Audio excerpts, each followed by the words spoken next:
अस्सलाम वालेकुम। आज की सबसे अहम खबर, जनरल फैज़ हमीद को फ़ौज ने अपनी तहवील में ले लिया या कह लीजिए गिरफ़्तार कर लिया और आर्मी एक्ट के तहत उनके ख़िलाफ़ कोर्ट मार्शल की कार्रवाई का आगाज़ हो गया। दो बड़े इल्ज़ामात उनके सामने आए हैं। एक टॉप सिटी, जिसका पिटिशनर जो था कुंवर मोइज़, सुप्रीम कोर्ट में उनके ख़िलाफ़ गए थे और दरख्वास्त दी कि उनको 2017 में, ये 17 मई 2017 में और 12 मई 2017 दो वाक़यात उन्होंने शिकायत किए थे कि उनको घर में रेड किया गया गैर कानूनी तरीके से, उनको, उनके ससुर को और अहल खाना को हरासा किया गया, उनको गैर कानूनी तरीके से एबडक्ट किया गया, उनको टॉर्चर किया गया और ज़मीन की उनकी जो मलकियत के कागजात थे वो ज़बरदस्ती उनसे साइन करवा कर किसी नजफ़ नामी शख्स या एक ख़ातून का नाम आता है उसके नाम ट्रांसफ़र करवाने की कोशिश की गई। जब वो काम पूरा उनके मर्ज़ी और मंशा के मुताबिक अपने अंजाम तक नहीं पहुंचा तो फिर उनके ऊपर बारूद का या गैर कानूनी धमाका खेज़ मवाद का इल्ज़ाम लगाकर उनके ख़िलाफ़ पर्चा दर्ज करवा दिया और CTD की तहवील में दे दिया। ये मामला चलते रहे, फिर किसी ज़माने में जाकर उनकी हाई कोर्ट से ज़मानत हुई और फिर मामला सुप्रीम कोर्ट के सामने आया, जहाँ सुप्रीम कोर्ट ने वज़ारत दिफ़ा को हदायत की कि इसकी तहकीकात करके अगर इल्ज़ाम साबित हो तो संगीन नौइयत के इल्ज़ामात हैं, इसके ख़िलाफ़ कार्रवाई करिए। लेकिन मेरे नज़दीक, मेरी ज़ाती राय में, ये एक छोटा चार्ज है जो जनरल फैज़ हमीद के ख़िलाफ़ फ्रेम किया गया। जो उससे बड़ा चार्ज है, जो संगीन नौइयत का है, वो उसके नताइज सामने आ सकते हैं, ना सिर्फ उनके ख़िलाफ़ बल्कि उनके हो सकता है कि बहुत सारे हम ख्याल ऐसे सामने आए आइंदा आने वाले दिनों में। अभी पूरी तफसीलात हमारे पास है नहीं। फ़ौज का एक तरीक़ाकार है कि वो बहुत ज़्यादा पब्लिक नहीं करते ऐसी इन्फॉर्मेशन, जहाँ इंटरनली उनकी इन्वेस्टिगेशन चल रही होती हैं तो आम तौर पर वो टाइप क्लिप रहते हैं और इन्फॉर्मेशन कम से कम उसका फ़्लो जो है वो आवाम तक जाता है।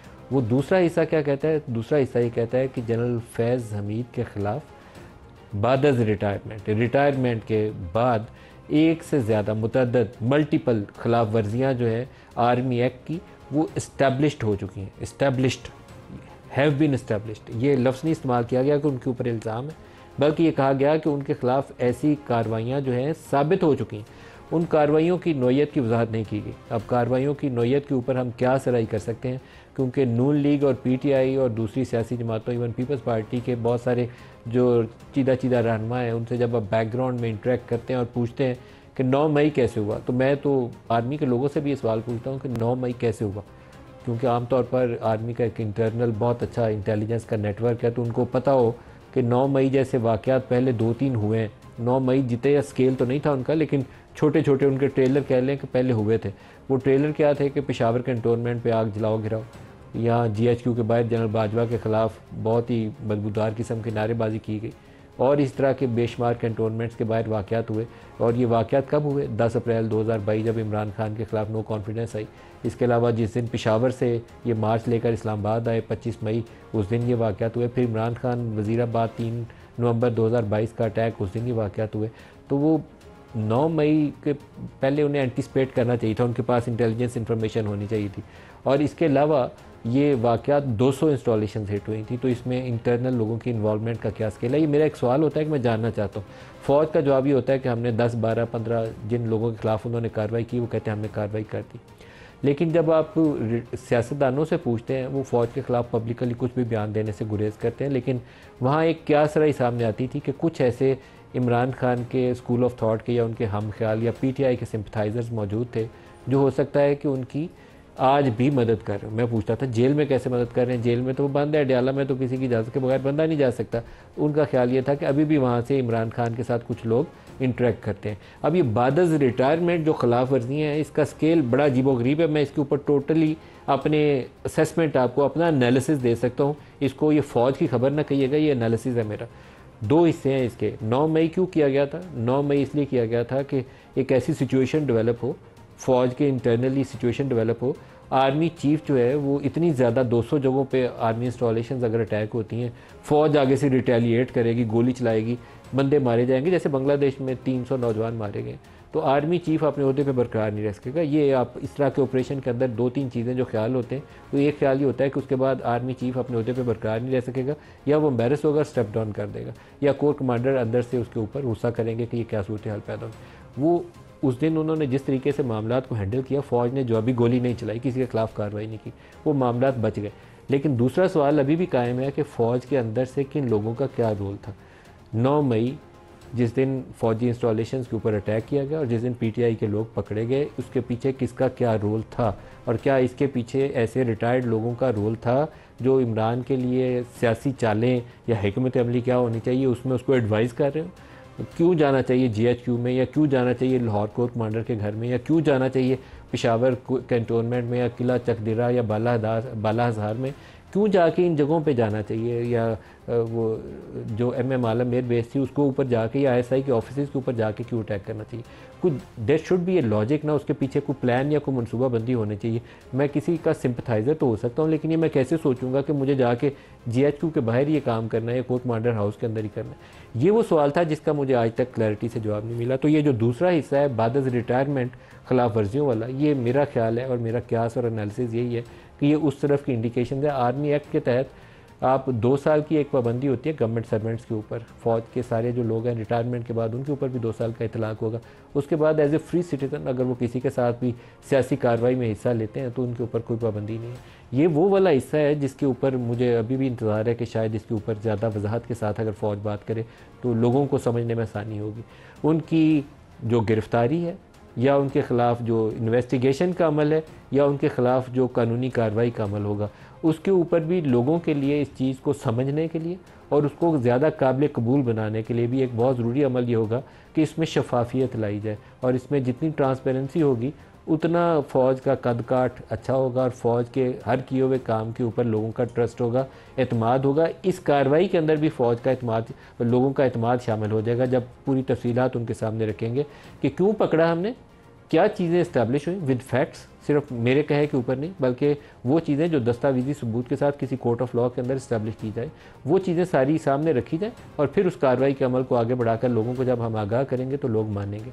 और ये सिर्फ एक जनरल फैज़ हमीद का केस नहीं होगा बल्कि हर उस शख्स का केस होगा जो आर्मी डिसिप्लिन के अंदर रहते हुए खिलाफ वर्जी करता है।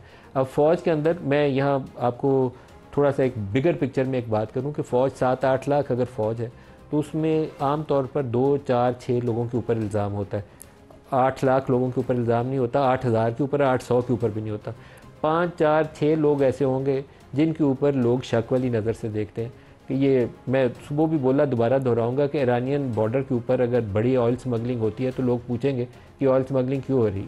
या अगर 2018 के इंतखाबात के ऊपर नून लीग वाले या पीपल्स पार्टी वाले कहते थे आरओज़ इलेक्शन है, तो ये बंदे मैनेज किए गए थे, इनको डिलीवर किया गया था बनी गाला में, जहाज़ों में भर के लाए गए थे जहांगीर तरीन के, तो वो कौन था जो मैनेज कर रहा था इलेक्शन प्रोसेस को। फिर इसी तरीके से 2024 के जो इंतखाबात हुए हैं 8 फरवरी को, उसके ऊपर इमरान खान का इल्ज़ाम है कि फॉर्म 45 या 47 बदले गए। तो ये 1 या 2 इंडिविजुअल्स के मतलब सवाल आता है, पूरी फ़ौज के मतलब नहीं आता। वो दे टेक ए डिसीजन और उसका नीचे तक इम्पैक्ट आता है। उसको जब खंगाल के आप पूरी तफसील के साथ लोगों को बताएंगे तो फिर ये बात उनको समझना आसान हो जाएगा। मैं आपको एक बड़ी इंपॉर्टेंट इसकी मिसाल देता हूँ कि पॉलिटिकल मैनेजमेंट कैसे की जाती है। आम तौर पर पीटीआई का फ़ौज से कितनी कुर्बत थी इसका इजहार वो खुद करते थे, सेम पेज, वो कहते थे हमारा और फ़ौज का सेम पेज है। जनरल बाजवा जब तक उनसे आखिरी 2-3-6 महीनों में उनकी लड़ाई नहीं होगी तब तक वो कहते थे ये बहुत जमहूरियत पसंद है, बहुत वज़ादार हैं, बहुत ही अच्छे शख्स है।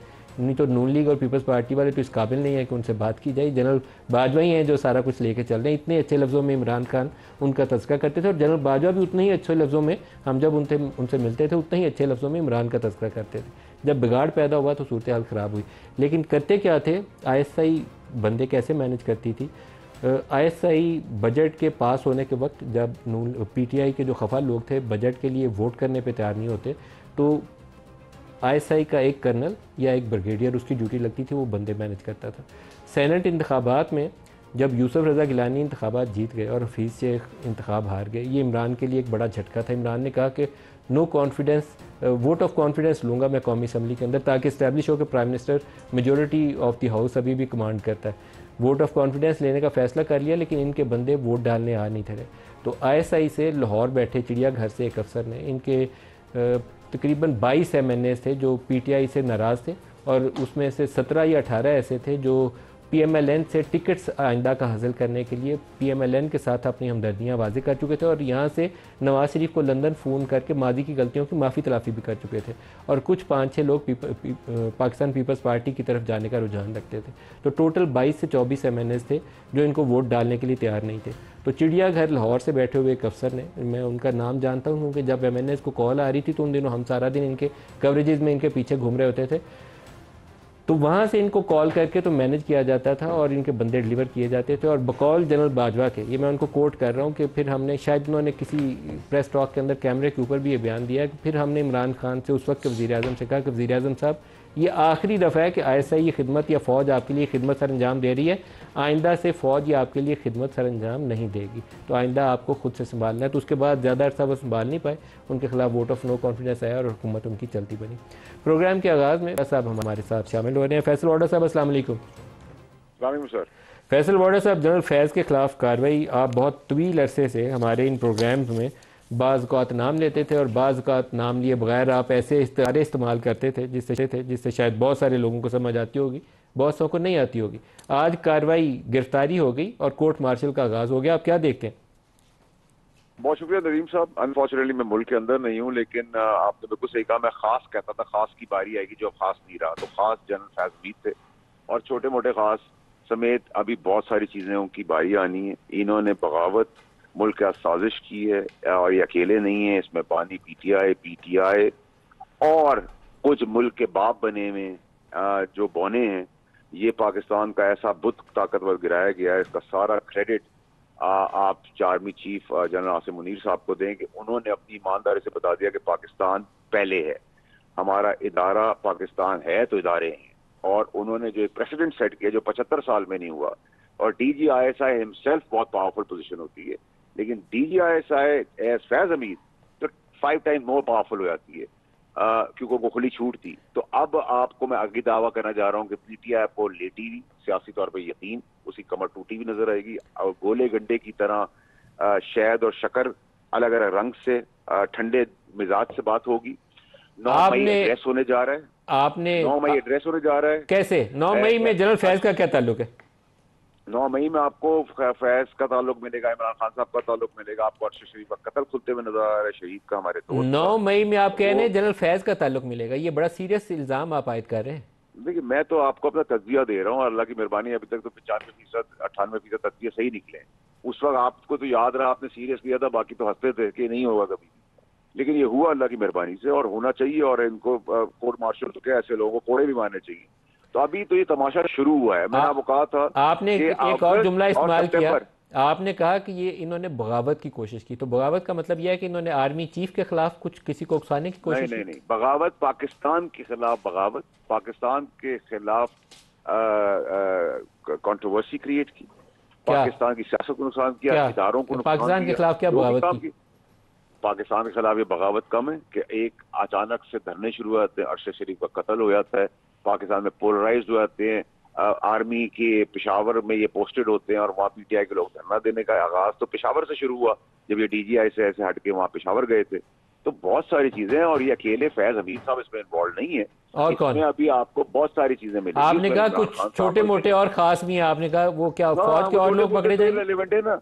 देखिए, छोटे मोटे तो हमारे और आपके लिए इररेलेवेंट हैं और टॉप सिटी का केस भी इररेलेवेंट है। मेन केस है 9 में पाकिस्तान को नुकसान पहुंचाना, पाकिस्तान के खिलाफ काम करना।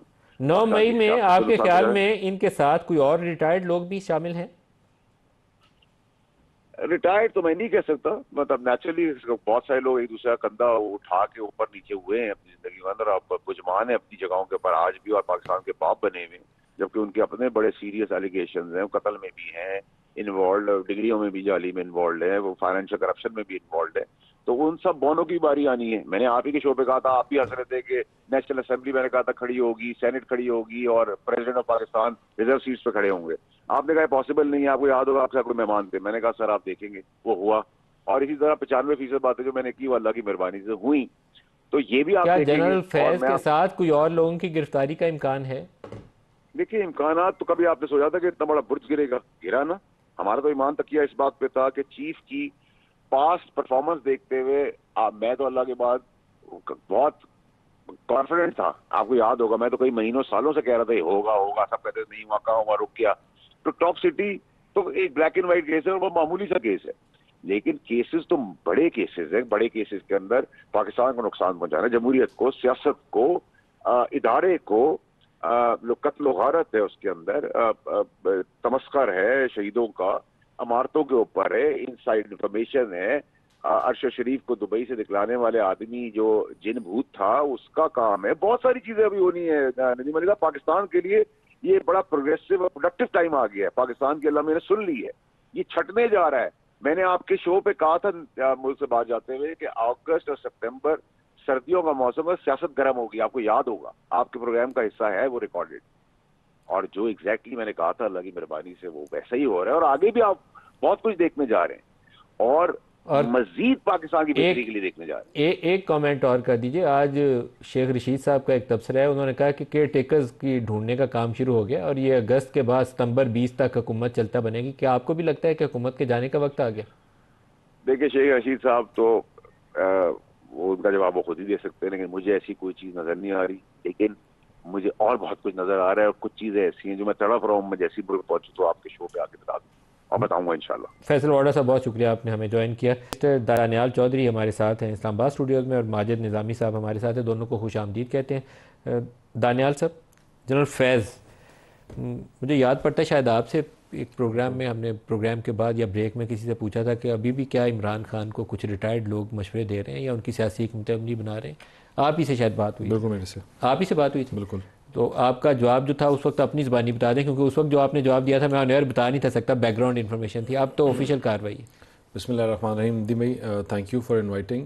दी भाई, आज का जो जवाब से पहले आज का जो फैसला है ये बड़ा इम्पॉर्टेंट और पाकिस्तान की पॉलिटिक्स में और ख़ास तौर पर जो अफवाज पाकिस्तान है इनके लिए बड़ा इम्पॉर्टेंट डिसीजन है। और ये इसलिए जो इनका अपना अमल ऑफ अकाउंटेबिलिटी है वो आपको नज़र आता है कि कितना स्ट्रॉन्ग है, कि हाईएस्ट रैंक्स में भी वो लोग अगर किसी चीज़ में इन्वॉल्व रहे हों तो उनकी अकाउंटेबिलिटी है। और ये जो केस था जिस पे उनको जिस केस की वजह से उठाया गया है, I am privy to a lot of things in this case. और जिस तरह उस दिन भी है, मैं आपसे कौन से वाला केस, क्योंकि इस प्रेस स्टेटमेंट के अंदर दो केसेस का तज़किरा है। एक टॉप सिटी जो मेरे ख्याल में सानवी हैसियत रखता है, जो दूसरा पैरा है कि आफ्टर रिटायरमेंट उन्होंने आर्मी एक्ट की खिलाफ वर्जियाँ ऐसी की हैं जो इस्टेब्लिश हो गई हैं, तो वो वाला मोर सीरियस चार्ज है। देखें, टॉप सिटी वाला केस जो था उसमें बड़े शवायद, बड़ी क्लियर चीज़ें हैं कि जो इल इंटेंट दिखाती है और बहुत ज़्यादा शफायत। वो फाइनेंशियल करप्शन का केस है। जी बिल्कुल। लेकिन जो और जो दूसरा केस है वो जो हम लास्ट टाइम बात कर रहे थे कि देखें, आपका जो इंस्टीट्यूशन है वो उसकी स्ट्रेंथ ही उसके लोग हैं, उसके बंदे हैं। और अगर आपके अपने लगाए हुए बंदे या आपके अपने बंदे जब मिलकर लोगों को उकसा रहे हों, इमरान खान जैसे लोगों को और लोगों को साथ कर रहे हों, देखें तो वो अगर उनको उकसा रहे हो तो उनकी अकाउंटेबिलिटी होती है। रहे हो जी बिल्कुल। ये एक मिनट रुकिएगा जी, आप कह रहे हैं कि ये रिटायरमेंट के बाद जैसे 9 मई का भी फैसल वाडा ने कहा कि 9 मई मेन केस है इनके ऊपर, ये फैसल वाडा का तब। देखिए, वाडा साहब कह रहे थे उनके पास भी कुछ इन्फॉर्मेशन है और कुछ मेरे पास भी है। आपके पास भी इन्फॉर्मेशन और आप कह रहे हैं कि उकसा रहे थे कोई रिटायर्ड लोगों को या सभी नहीं, रिटायर्ड लोगों को नहीं, इनके बहुत ज़्यादा स्टेक्स थे, बहुत ज़्यादा, शायद इससे भी ज़्यादा, ये तो शायद हम कम कह रहे हैं। कि आपको आने वाले दिनों में नज़र आएगा कि जो इनकी सेल्फ अकाउंटेबिलिटी है वो कितनी डिटेल्ड है।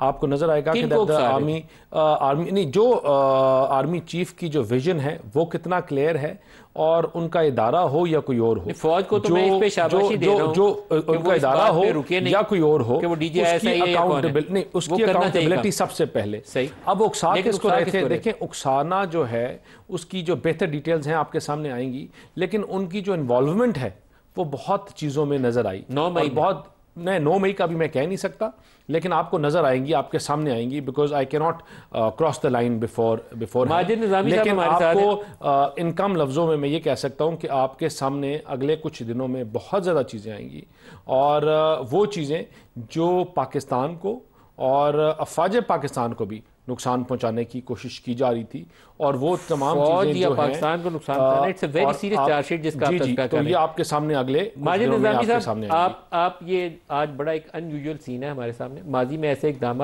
हुए हैं, रिटायर्ड जनरल्स के खिलाफ कार्रवाइयाँ की गई हैं, पकड़े भी गए। जनरल राहील शरीफ ने 3 जनरल्स को पकड़ा था, और लेकिन अभी ये वाला मामला फॉर्मर DGISI बहुत ही सीरियस चार्जशीट है। जनरल असद दुरानी के खिलाफ भी इल्ज़ाम आयद करते रहे कुछ लोग, लेकिन वो मेरे ख्याल में ज़्यादातर वो इंटरनल राइवलरी की वजह से थे। इसकी नोयत फाइनेंशियल करप्शन की भी है, और दूसरा बड़ा इशू जो इसके सामने नज़र आता है वो उससे भी ज़्यादा संगीन है कि रिटायरमेंट के बाद आर्मी एक्ट की खिलाफ वर्जियाँ, जिसको आसान लफ्ज़ों में हमें लगता ही है कोई इंसाइटमेंट की तरफ इंडिकेशन है कि after retirement present army chief के खिलाफ इंसाइटमेंट में इनका रोल रहा। इन्होंने उसके लिए लफ्ज़ उकसाने का इस्तेमाल किया। आपका क्या तबसरा तजिया? जी बहुत शुक्रिया मलिक साहब। इसमें सबसे इम्पॉर्टेंट है कि बिल्कुल ये एक बहुत बड़ी ख़बर इसलिए भी है कि एटलीस्ट हमें इस बात पे इत्मीनान है कि कहीं ना कहीं से कोई आगाज़ हुआ है, और इसके हवाले से ये भी यकीन दहानी है कि ये मामला आगे चला जाएगा। लेकिन इसके अंदर दो तीन ऐसे अहम पॉइंट हैं जो मेरा ख्याल है डिस्कस होने ज़रूरी हैं। एक तो ये है कि इस मामले के अंदर ये समझना भी ज़रूरी है कि ये कोई पीपल्स पार्टी, मुस्लिम लीग नून या तहरीक इंसाफ से मुंसलिक मामला नहीं है। इसके अंदर भी इंटरनल राइवलरी मौजूद है जो 2017-18 से चल रही है, और उस वक़्त से लेके आज तक दो ग्रुप्स, कभी एक का पलड़ा भारी होता है, कभी दूसरे का होता है। फाइनली नवंबर 2022 के बाद ये मामला क्लियर हो गया, और ये इस राइवलरी में जनरल फैज़ हमीद जो हैं वो पीछे रह गए। लेकिन चूँकि उन्होंने एक ताकतवर दौर देखा था तो इसलिए वो उससे निकल नहीं पाए, और कहीं ना कहीं उनकी ये कोशिश थी कि वो बहरहाल अपने पुराने बदले जो हैं वो ले सकें, या कम अज़ कम कुछ ना कुछ नुकसान पहुंचा सकें। तो इस मुखासमत को सामने रखते हुए जब हम चीज़ों को देखते हैं तो फिर ये टॉप सिटी का मामला या बिजनेसमैन्स के साथ बदसलूकी, ये बड़ा कोई अचंभे की बात नज़र नहीं आती। उसकी वजह यह कि शहर इक़्तिदार के अंदर ऐसे कई किरदार मिल जाते हैं कि जिनके साथ किसी न किसी मामले में, ज़मीनों के कब्ज़ों में, बाकी चीज़ों में माजिद आपने इंटरनल राइवलरी का और मुखासमत का दो लफ्ज़ों का इस्तेमाल किया है। मुझे, अगर मैं डेट्स को मिक्सअप नहीं कर रहा, तो अक्टूबर 2018 में जनरल आसिम मुनीर को DGISI तैनात किया गया था, और इमरान खान ने इलेक्शन के बाद खुद ही उनकी तैनाती की थी। और फिर आई थिंक 15 जून 2018 को, कुछ 6 महीने के बाद या 7 महीने के बाद, उनको DGISI के ओहदे से हटाकर जनरल फैज़ हमीद, जो पहले DGC थे, इनको तरक्की देकर लेफ्टिनेंट जनरल के तो तरक्की दी, और साथ इनको DGISI बना दिया गया। तो ये जो इंटरनल राइवलरी और मुखासमत आप कर रहे हैं, ये आर्मी चीफ की तैनाती का तज़किरा कर रहे हैं या उससे पहले की कोई पुरानी चीज़ है? जी, ये उससे भी पहले इसके नकूश जाते हैं, जब कुछ अफसरान DGC थे और कुछ अफसरान जो है वो DGMI थे। उस वक़्त से ये मामला शुरू हुआ हुआ है जो सिरे नहीं लग रहा था। इसके अंदर कई बुज़ुर्ग अफसरान ने मीडिएशन की कोशिश भी की थी, लेकिन वो कामयाब नहीं हो सकी। तो ये मामला 2 स्टार के लेवल से शुरू हुआ था, जो फिर 3 स्टार पे पहुंचा, फिर 4 स्टार पे पहुंचा, और फिर आफ्टर रिटायरमेंट भी जारी रहा। इसीलिए मेरा ख़्याल है कि इस मामले के अंदर 9 मई की बात करें, इमरान खान की बात करें, तो वो सारे इसके अंदर मोहरे नज़र आते हैं कि जो इस इंटरनल राइवलरी में इस्तेमाल हुए, और उसमें ये कोशिश की गई कि एक दूसरे को नीचा दिखाया जाए। लेकिन फ़ाइनली अब ऐसे पता चलता है कि जनरल फैज़ हमीद का जो ग्रुप है या उनकी जो शख्सियत है, वो फ़ाइनली उसको कटहरे में लाया गया है और उसके हवाले से एहतसाब किया जा रहा है। सो इसलिए इन सारी चीज़ों को जब हम मद्देनज़र रखते हैं तो ये कोई सियासत में मुदाखलत या कोई गैर आइनी, गैर कानूनी इक़दामात उठाने की बुनियाद पर यह सारा मसला नहीं है। इसके शाखसाने कुछ और भी हैं। ब्रेक ले लेंगे हमारे साथ।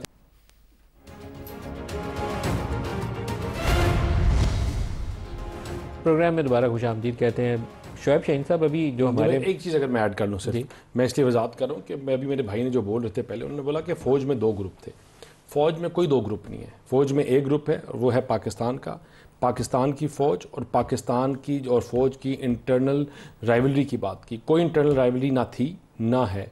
आर्मी ने आज इस चीज़ को बड़ा क्लियर आइडेंटिफाई कर दिया कि that no one is above law, और जहाँ भी ऐसी कोई चीज़ आई उससे सख्त निपटा जाएगा। उनका ग्रुप से मुराद ना कोई 2 ग्रुप हैं, ना थे, उनका ग्रुप से मुराद जनरल फैज़ के हवाले से था, और जनरल फैज़ के खिलाफ जो कार्रवाई हुई कोई ग्रुप नहीं था, एक इंडिविजुअल थे, और इंडिविजुअल जो है अपनी ISPR की कार्रवाई का आगाज, और 2 हिस्से हैं, एक टॉप सिटी वाला और एक आफ्टर रिटायरमेंट वाला आर्मी एक्ट की खिलाफ वर्जी। आफ्टर रिटायरमेंट वाले जो चार्जेस हैं वो मुझे लगता है बाज़ मामला में PTI से ना जुड़ जाएं जाके, उनके प्रोटेस्ट, उनकी रैली 9 मई, हमारे साथ कोई उनका लेना देना नहीं। कोई, पहली बात तो यह है कि मैं इसको खुश आमदीद कहूँगा, अच्छी बात है। दूसरी बात यह है जो कि आर्मी का एक्शन है उसको वेलकम कर रहा हूँ कि अच्छी बात है कि कम से कम कहीं से तो कोई एहतसाब का आगाज़ हो, मगर एहतसाब के लिए जो आपने एक तो टॉप सिटी वाला इशू उठाया, ठीक है, अच्छी बात है, मगर अख्तियार व इक़्तिदार और मिसयूज़ ऑफ अथॉरिटी या सियासत में मुदाखलत या जो ख़राबियाँ होती हैं वो यूनिफॉर्म के अंदर प्री रिटायरमेंट इशूज़ होते हैं। पोस्ट रिटायरमेंट तो बंदा बातें कर सकता है ना, तो आप प्री रिटायरमेंट को तो आपने उसमें से आउट कर दिया। जो असल करने का काम है कि आप प्री रिटायरमेंट, अगर देखें ना, सब पार्टियां कहती रही हैं, बहुत सारी बातें होती रही हैं, मैं किसी पे इल्ज़ाम लगा के या किसी चार्ज प्रूव नहीं कर रहा। उनके खिलाफ किया ना टॉप सिटी का केस, देखें वो तो एक चार्ज है ना, उसके अलावा जो है बहुत सारी चीज़ें और जो है, लाइक आपको हुकूमत क्यों बनवाई है 2018 के इलेक्शन में? नहीं, मैं उसकी बात नहीं कर रहा, वो तो हम तो खुद बनाई है हमने। आपने आप ख्वाजा आसिफ साहब जो मुलाकातें कर रहे थे, जो एडमिटेड फैक्ट्स हैं, जिसका तो प्रूव नहीं है, हम उस पर बात नहीं करते, जो एडमिटेड फैक्ट्स ही डाट टू बी प्रूव। 2018 का इलेक्शन भी साबित शुदा ही है। नहीं, साबित तो जब करें ना, बनाए, आज भी जुडिशल कमीशन बनाए, 2024 का भी जुडिशल कमीशन बना लें, 18 का भी बना लें, सच आपके सामने आ जाएगा। दोनों में हैंकी पैंकी निकलेगी, आपको सच सामने आ जाएगा, दोनों में हैंकी पैंकी तो बनाए ना, इनके पास अख्तियार है, बनाए, क्यों नहीं बना रहे? इसलिए कि ये खुद उसमें मुलव्वस हैं। अच्छा, दूसरी बात मैं एक बात बता दूँ, ये जो ख्वाजा आसिफ कह रहा है कि अप्रैल 2019 में बैठ के वो मिट्ठू के घर में, क्या नाम है उसका, जो ससुर थे बाजवा साहब के, उनके घर में बैठ के, बाजवा साहब के ससुर नहीं, बाजवा साहब के साहबजादे के ससुर, साहबजादे के उनके अपने ससुर जो है रिटायर्ड जनरल है, साहबजादे के ससुर, जनरल इजाज उनका नाम है, उनके बेटे के ससुर, उनके बेटे के ससुर में शायद वो कह रहे हैं कि उनके घर में बैठे हुए हैं, वो ये कह रहे हैं कि जनाब 7 महीने के अंदर कि इमरान खान की हुकूमत से हम तंग आ गए, आप ले लो पहले पंजाब गवर्नमेंट, फिर ले लो फेडरल गवर्नमेंट। ख्वाजा आसिफ साहब क्या कहते हैं बेचारे, जो डिफेंस मिनिस्टर हैं, जो डिफेंस मिनिस्टर साहब आज उस स्टेटमेंट के बाद क्या ये दोनों साबिक जनरलों के खिलाफ ये चार्ज नहीं बनता? क्यों नहीं इस चार्ज का हिस्सा है ये? तो इसका मतलब ये है कि आप अपनी आप एक दरखास्त देना, ख्वाजा आसिफ का इंटरव्यू तो रिकॉर्ड के ऊपर है, और एक से ज्यादा दफा वो ये बात कह चुके हैं, कोई 3-4 दफा कह चुके हैं, तो आप सुबह सुप्रीम कोर्ट में दरखास्त दें ना कि इसमें ये चार्ज फ्रेम, जब पहले तो ये इल्जाम शुरू हो ना, आगे ये शुरू तो हो गया ना कार्रवाई का। देखे ना, बंदा टॉप सिटी वाला सुप्रीम कोर्ट में गया, सुप्रीम कोर्ट ने उन्हें कहा जाके कार्रवाई करें। आपके तवस्सुत से मैं ISPR या चीफ ऑफ आर्मी स्टाफ से ये रिक्वेस्ट डाल देता हूँ कि सबसे पहले तो ख्वाजा आसिफ साहब को बुलाएं, उनकी स्टेटमेंट रिकॉर्ड करके। मैं तो आपसे दरखास्त कर रहा हूँ, अब वो आप दरखास्त डाल दीजिएगा। दरखास्त की बात मैं तो दरखास्त आपसे कर रहा हूँ, लेकिन मैं कह रहा हूँ प्रोग्राम में भाग भी नहीं सकते। Admitted facts need not to be proved, उस पे तो आप जा नहीं रहे हैं दानियाल साहब। जो चीजें एडमिटेड नहीं है उनको आप तहकीक कर रहे हैं, अच्छी बात है, मैंने उसको फिर भी अच्छी बात कही है। पहले लाहौर माजिद निजामी साहब से, सर अगर जो चीज़ एडमिटेड फैक्ट की बात कर रहे हैं ना, आप जिस चीज को उठाएंगे ना, एंड में कड़ी दरी आपको जाके नजर दोनों तरफ ही निकलेगी, अल्लाह खैर रखे, इधर कोई नहीं निकलेगी। जनरल फैज हमीद का एक्सेप्शनल क्वालिटी है, और जो चीजें होती रही हैं वो कड़ियां आपको इधर ही मिलेंगी और इधर ही निकलेंगी सारी। को कहां लेके जाएंगे? या तो आप कहें वो आपका दुश्मन है, आप दुआ करें सर, यही दुआ करें। जनरल फैज हमीद की एक एक्सेप्शनल जो क्वालिटी है, वो मैं माजिद निजामी साहब से दरखास्त करता हूँ उसके ऊपर तज्जिया करें। शायद आसिफ जरदारी कितना किसी आर्मी जनरल के इतना करीब नहीं होंगे जितना वो जनरल फैज़ हमीद के करीब जाने जाते थे। शहबाज शरीफ साहब, ख्वाजा आसिफ साहब और ये पूरा ग्रुप नून लीग का कभी किसी शायद DGC से इतनी जफ्फी नहीं डाली होगी इन्होंने, एक जनरल नासिर के बाद, वो जो जिनकी वो बारिश थे, उसके अलावा शायद सबसे करीब वो इस DGC के रहे होंगे। उसके अलावा आप PTI ले लें तो PTI तो पूरी की पूरी क़यादत सेम पेज जो थी, वो एक सेम पेज का हिस्सा जनरल बाजवा थे और दूसरा जनरल फैज़ थे। तो इस मामले में आप उनको क्रेडिट दें कि एक अकेला शख्स आप 3 जमातों का अपनी उंगलियों पर नचाते थे और आप नाचते थे सारी जमातें। माजिद निजामी साहब, आपका क्या तज्जिया है इसके ऊपर? फ़ौज ने बड़े एक ऐसे केस में हाथ डाला है जिसकी पोलिटिकल रिपरकशंस भी होंगी, सियासतदान उनके साथ जुड़े हुए थे सारे, टॉप टियर तीनों जमातों का। बिल्कुल ये बात दुरुस्त है। उसकी वजह ये कि वो बड़े बातदबीर जनरल थे और उन्होंने अपने टर्न्योर के अंदर जो असाइनमेंट उनको दी उन्होंने वो कंप्लीट करके दी। अब वो आईनी थी गैर आईनी थी, इसके ऊपर बहस हो सकती है, लेकिन एज ए प्रोफेशनल उनका कंडक्ट यही रहा कि उन्हें जो कहा गया उन्होंने वो करके दिया। अब इस तरह के प्रोजेक्ट्स के अंदर मसला ये होता है कि ऑफिसर्स अपने प्रोफेशनलिज्म से कुछ आगे बढ़कर पर्सनली भी इन्वॉल्व हो जाते हैं। इसलिए DGISI की जो सीट है या DGC की जो सीट है वो बड़ी सेंसिटिव होती है और बड़ी हॉट सीट होती है। इसलिए हमारे सामने है कि जनरल जावेद हों, जनरल हमीद गुल हों, जनरल महमूद अहमद हों, जनरल ज़ियाउद्दीन भट्ट हों, जनरल रिजवान अख्तर हों या आप जनरल फैज़ हमीद हो, इन सारों का अंजाम कोई उस तरह से मुतवाज़न या पुरअमन माहौल में नहीं हुआ। कोई गिरफ़्तार होता है, किसी का कोर्ट मार्शल होता है, उसकी बुनियादी वजह क्या है? उसकी बुनियादी वजह यह है कि चूँकि इख्तियारात। क्या किसी DJI का पहले कोर्ट मार्शल हुआ है? जनरल असद दुरानी है, जनरल ज़ियाउद्दीन भट्ट को गिरफ़्तार किया गया, जनरल जावेद नासिर, जनरल हमीद लेकिन जनरल ज़ियाउद्दीन भट्ट जिन हालात में गिरफ्तार हुए थे वो डिफरेंट थे कि नवाज शरीफ के ऊपर कू का इल्ज़ाम था। वो DJI बने या उस वक्त उनको आप बहुत अहमियत ना दें उस चीज़ को, उनको आर्मी चीफ लगाने की कोशिश कर रहे थे तो मसला टेढ़ा हो गया था। General Asad Durrani I think और तरह की राइवलरी थी उसमें। जनरल फैज़ हमीद के हवाले से भी जो अफवाहें सरगर्म है वो यही है कि 9 मई को उन्होंने एक तख्ता उलटने की कोशिश की है। सो इसको हम कड़ियाँ तो मिला सकते हैं अगर हम मिलाना चाहें तो 9 मई के साथ। मेरा सवाल यही है, मैं उसकी वजाहत अपने मेहमानों से पूछता हूँ लेकिन वो वजाहत मुझे देने से गुरेज करते हैं क्योंकि ये बड़ा सेंसिटिव मैटर है और करंट आर्मी चीफ से के ख़िलाफ़ कुछ अगर बंदों ने काम किया है, अगर इस्टेब्लिश हो गया तो इससे तो ज़्यादा ये बगावत का इल्ज़ाम होता है वैसे फ़ौज के अंदर। अगर ये साबित हो जाए, मुझे मालूम नहीं है कि किसका क्या रोल है, तो फिर ये वेरी वेरी सीरियस चार्जशीट है। ब्रेक ले लें, ब्रेक से वापसी पर दोबारा बात करते हैं।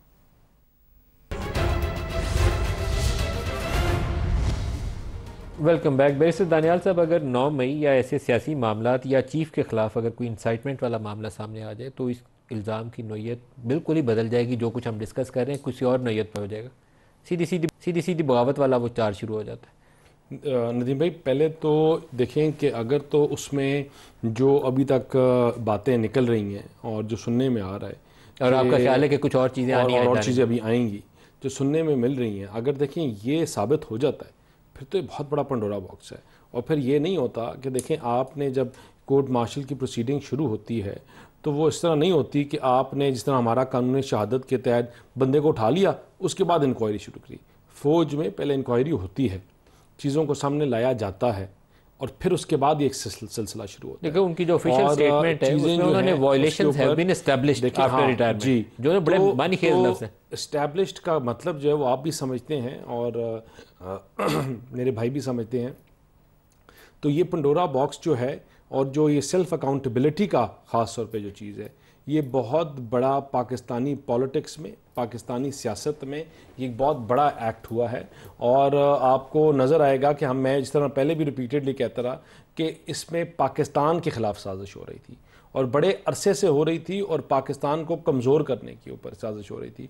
उसमें कौन कौन इन्वॉल्व थे, किस किस की कड़ी किस किस के साथ जाके मिलती थी और किन चीज़ों के ऊपर मिलती थी, ये चीज़ें इस्टेब्लिश होंगी और ये चीज़ें सामने आएंगी। शायद इस्टेब्लिश कुछ काफ़ी हद तक हो चुकी हैं और कुछ आएंगी, लेकिन जब ये चीज़ें सामने आएंगी तो ये हकीकत में आपके पास पर्दे से आंखों से पर्दा हटाएंगी कि क्या क्या हो रहा था और किस तरफ मुल्क को लेके जाया जा रहा था। शोएब शाहीन साहब, एक शायद चीज़ जो बहुत आप लोगों को इसरार करना चाहिए कि इस मामले में ट्रांसपेरेंसी रहनी चाहिए और फ्लो ऑफ इंफॉर्मेशन पब्लिक तक बहुत अच्छा रहना चाहिए ताकि पूरा प्रोसेस क्रेडिबल रहे।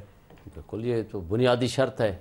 देखें, फंडामेंटल राइट्स हैं, हर इंसान का हक है कि उसको फेयर अपॉर्चुनिटी ऑफ डिफेंस मिले, ट्रांसपेरेंसी हो। आप ये देखें जितने इल्ज़ामात हैं, हर इल्ज़ामात शवाहिद के साथ लोगों तक पूरे पहुंचने चाहिए ताकि उन्हें यकीन हो कि जो काम हो रहा है पूरा उसके ऊपर उन्हें यकीन हो, एतबार हो। ये इस तरह की प्रिजम्पशन, ये जी 9 मई के साथ मामला होगा, ये होगा, ये बातें मुझे नहीं लगती। वैसे शोएब शाहीन साहब, मुझे लगता है 9 मई में आप भी फंसे हुए हैं तो कुछ और लोग भी फंसने हैं साथ आपके। अल्लाह करे फंसे जी, जो असल डूबे हैं तो तुम्हें भी ले डूबेंगे, वो क्या शेर है, असल मुलविस हैं तो वो फंसे ना। आज भी मुझे बताएं हमारा क्या मुतालबा है? हम जुडिशल कमीशन बनाने के लिए 15 मई से सुप्रीम कोर्ट में हैं, 15 माह से आज तक एक पेशी नहीं लगी। आज भी हमारा मुतालबा है कि इस्लामाबाद हाई कोर्ट की सीसीटीवी फुटेजेस से लेकर core commander house, GHQs, Hamza camp, वो सीसीटीवी फुटेज किसने चुराए हैं? क्यों उसको छुपा रहे हैं? अगर वो सच सामने लाना चाहते हैं तो क्यों आज तक सामने नहीं लाया गया? आएगा नहीं, इस केस में सच आएगा, इसी केस में आ जाएगी, इसी केस में आ जाएगी, सीसीटीवी भी आएगी। नदीम साहब, 15 माह से कहा जा रहा है कि नाकाबिल तरदीद शवाहिद है। उसकी बुनियादी चीज़ है आपका सीसीटीवी फुटेज। आज ना वो अदालत में पेश करते हैं, ना किसी चालान का हिस्सा है, ना उसको आपने कभी आज तक मीडिया के सामने पेश किया। आखिर उसको छुपाने की वजह क्या है? माजिद निज़ामी साहब, क्लोजिंग रिमार्क, क्या 9 मई एक बड़ा केस बनता आपको नजर आता है या आपको लगता है कि वैसे ही चलेगा जैसे अभी तक चल रहा है, या ये वाला जो स्टेप है जनरल फैज़ वाला, ये इसके अंदर मजीद संगीनी पैदा कर देगा इस 9 मई के वाक़े के अंदर? जी, सियासी गर्मा गर्मी में तो इसका बड़ा अहम किरदार होगा, लेकिन जब प्रोसिक्यूशन को ये साबित करना होगा कि 9 मई के अंदर किसकी क्या इन्वॉल्वमेंट है, तो मेरा ख्याल है वो खासा मुश्किल काम है। उसकी वजह यह है कि अब तक जो भी 9 मई के हवाले से कार्रवाई की गई है उसको अगर हम मेरिट्स की बुनियाद पे देखें तो उसमें काफ़ी नकाइस हैं और ख़ामियाँ हैं। FIRs का कंटेंट हम देखें, मुकदमात देखें, सिलेक्टिव एहतसाब देखें, तो उससे ये पता चलता है कि ये एक ख़ासा मुश्किल मामला है। और अगर ये बात मिलिट्री कोर्ट में जाएगी तो फिर उसके अंदर तो फिर शफाफियत और गैर जानिबदाराना हैसियत के ऊपर सवालिया निशान उठते हैं। इसीलिए अगर इस ट्रायल को बेहतर शफाफ तरीके से अपने अंजाम तक पहुंचाना है तो फ्लो ऑफ इंफॉर्मेशन होनी चाहिए। जनरल जो है वो तो मिलिट्री कोर्ट्स में ही जाएगा ना ट्रायल के लिए। बिल्कुल, ये फॉर्मर जनरल तो मिलिट्री कोर्ट्स में ही जाएगा ट्रायल के लिए। नदीम भाई, ये और केसों में तो स्टे ले सकते हैं हाई कोर्ट से, वो नैब बेशक इनके मिलिट्री कोर्ट के ट्रायल के ऊपर हो, लेकिन एक फॉर्मर जनरल का जब ट्रायल होगा और उससे जो लोग इम्प्लिकेट होंगे वो स्टेज के पीछे नहीं छुप सकते, वो स्टेज की चादर नहीं छुपा सकते और आवाम को बैरिस्टर दानियाल चौधरी साहब, शोएब शाहीन साहब और माजिद निज़ामी साहब, आपका शो के लिए इतना ही, इजाज़त दीजिए। अल्लाह हाफ़िज़।